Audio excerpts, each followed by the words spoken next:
Namaste and welcome back everyone again. Now that we have learned the motion and rest along with the scalar and vector quantities, now it's time to learn about the distance and displacements.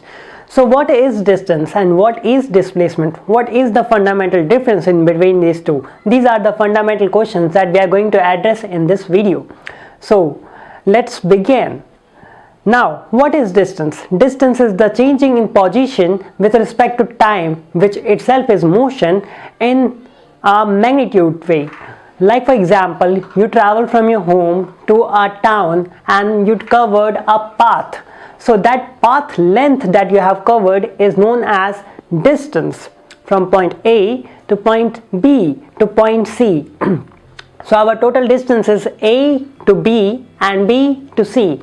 That is known as distance. Now, what is displacement then? Displacement, as we have discussed earlier, it is a vector quantity and it also going to tell us about the direction, and in the direction we are also going to address the initial and final position, not going to trace the entire path. So this is the fundamental difference between that two. Now from point A to point B and point B to point C, what is the displacement? The displacement is just A to C, because the final position is C and initial position is A. So this is known as displacement.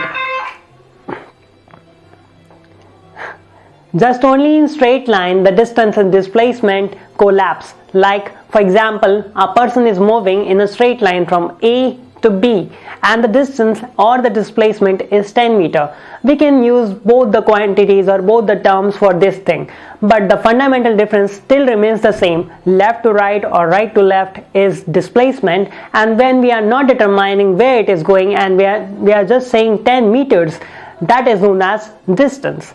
To get a more elaborated form of distance and displacement, we are going to discuss question on these things and going to use the practical world application of the distance and displacement in the next video. So take care, God bless and namaste.